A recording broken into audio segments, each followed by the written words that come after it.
Rizka Naifa. NIM saya 6425258, kelas saya 642D07. Di sini saya mau menjelaskan artikel mengenai permainan kota industri sawit, korupsi yang tak pernah usai. Abstrak. Industri kelapa sawit merupakan salah satu sektor strategis yang berkontribusi besar terhadap perekonomian nasional. Namun, di balik kontribusinya, sektor ini juga kerap diwarnai praktik korupsi yang sistematik dan berulang.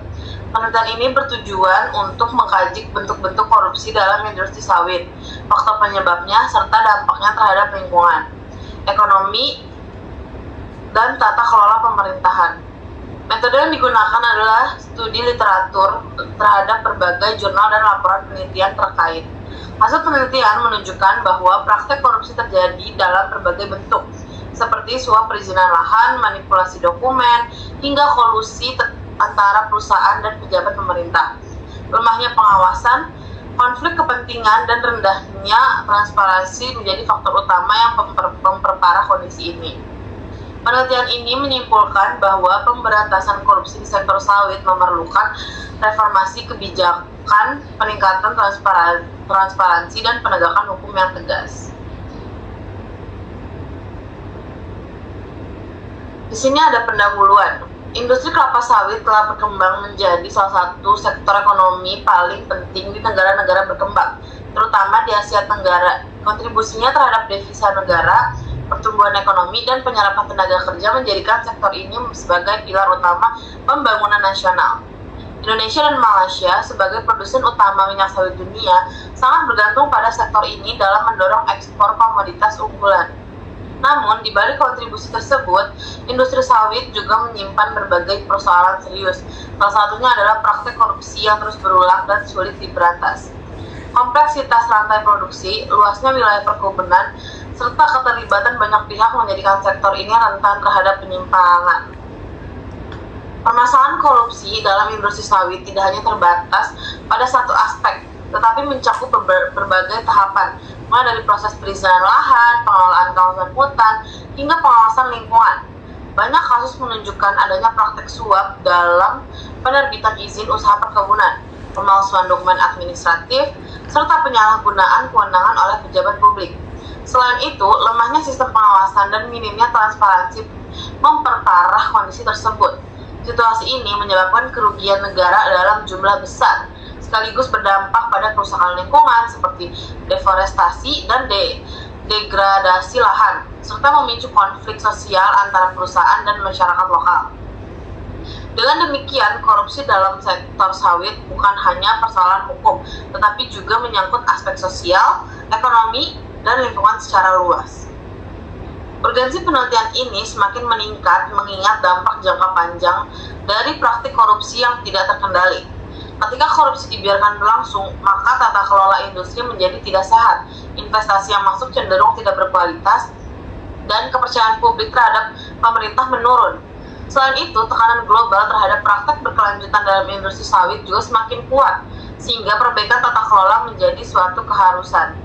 Hasil penelitian ini diharapkan dapat memberikan kontribusi dalam merumuskan strategi kebijakan yang lebih efektif guna menciptakan industri sawit yang transparan, akuntabel, dan berkelanjutan. Di sini ada hasil dan pembahasannya.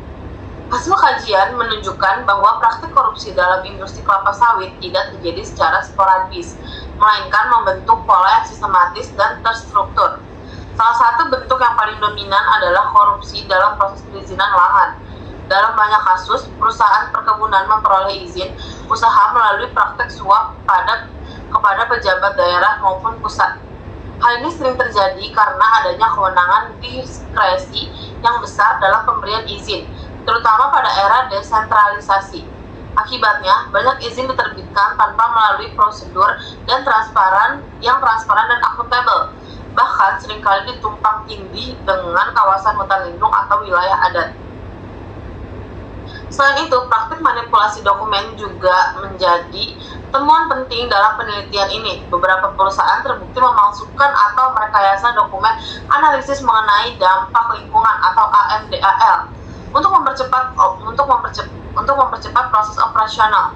Dalam kondisi tertentu, dokumen lingkungan disusun tanpa studi lapangan yang memadai atau bahkan disahkan melalui kolusi yang dengan pihak berwenang.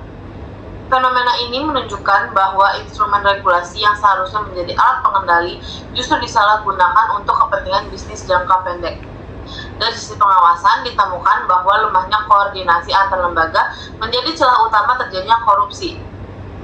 Banyak instansi yang memiliki kewenangan tumpang tindih, namun tidak memiliki sistem integrasi data yang memadai.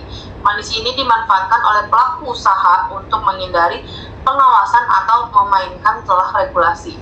Kurangnya transparansi informasi publik juga memperburuk keadaan karena masyarakat sulit mengakses data terkait izin, kepemilikan lahan, maupun kewajiban perusahaan. Temuan penelitian ini juga mengungkap adanya konflik kepentingan yang kuat antara pejabat publik dan pelaku industri. Dalam beberapa kasus, pejabat memiliki keterkaitan langsung maupun tidak langsung dengan perusahaan sawit, baik melalui kepemilikan saham, hubungan keluarga, maupun jaringan politik. Hal ini menyebabkan pengambilan keputusan menjadi tidak objektif dan cenderung menguntungkan pihak tertentu. Praktik semacam ini memperkuat dugaan bahwa korupsi di sektor sawit telah mengakar dalam struktur kekuasaan. Dampak dari praktik korupsi tersebut sangat luas dan multidimensional. Dari sisi ekonomi, negara kehilangan potensi pendapatan akibat kebocoran penerimaan dan praktik penghindaran kewajiban oleh perusahaan. Dari sisi lingkungan, korupsi mempercepat laju deforestasi, kebakaran hutan, serta kerusakan ekosistem yang berdampak jangka panjang. Sementara itu, dari sisi sosial, konflik antara perusahaan dan masyarakat lokal semakin meningkat, terutama terkait sengketa lahan dan ketidakadilan dalam distribusi manfaat ekonomi.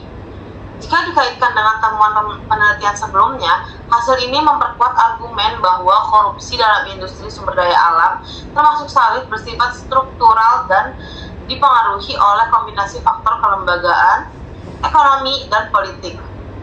Oleh karena itu, pendekatan penanganannya tidak dapat bersifat parsial, diperlukan reformasi menyeluruh yang mencakup perbaikan sistem perizinan, penguatan lembaga pengawas, peningkatan transparansi data, serta penegakan hukum yang konsisten tanpa tebang pilih. Tanpa langkah-langkah tersebut, praktik korupsi dalam industri sawit berpotensi terus berulang dan semakin sulit diberantas. Lalu di sini ada kesimpulan dan saran. Berdasarkan hasil kajian, dapat disimpulkan bahwa praktik korupsi dalam industri kelapa sawit merupakan permasalahan yang bersifat sistemik dan berulang, terutama dalam proses perizinan lahan, pengawasan lingkungan, serta hubungan antara korporasi dan pejabat publik. Pola korupsi yang terjadi tidak hanya melibatkan individu, tetapi juga mencerminkan kelemahan dalam sistem tata kelola yang belum transparan dan akuntabel. Kondisi ini diperparah oleh adanya konflik kepentingan, lemahnya pengawasan, serta minimnya akses informasi publik. Dampak dari praktik korupsi tersebut tidak hanya merugikan negara secara ekonomi, tetapi juga menimbulkan kerusakan lingkungan yang signifikan serta konflik sosial di tingkat lokal. Oleh karena itu, permasalahan korupsi dalam industri sawit tidak dapat dipandang sebagai isu sektoral semata, melainkan sebagai persoalan struktural yang membutuhkan penanganan komprehensif dan berkelanjutan. Untuk mengatasi permasalahan tersebut, diperlukan upaya reformasi menyeluruh dalam tata kelola industri kelapa sawit, khususnya dalam sistem perizinan yang harus berbasis digital dan transparan guna meminimalkan praktik suap dan manipulasi. Pemerintah juga perlu memperkuat koordinasi antar lembaga serta meningkatkan kapasitas pengawasan agar lebih efektif dan terintegrasi. Selain itu, penegakan hukum harus dilakukan secara tegas dan konsisten tanpa pandang bulu, baik terhadap pelaku dari sektor swasta maupun pejabat publik. Partisipasi masyarakat sipil dan akses terhadap informasi publik juga perlu diperluas untuk menciptakan kontrol sosial yang kuat. Untuk penelitian selanjutnya, disarankan menggunakan pendekatan empiris berbasis data lapangan agar dapat menggambarkan secara lebih konkret dinamika korupsi dalam industri sawit serta merumuskan solusi yang lebih aplikatif. Sekian artikel yang bisa saya jelaskan, kurang lebihnya saya mohon maaf. Wassalamualaikum warahmatullahi wabarakatuh.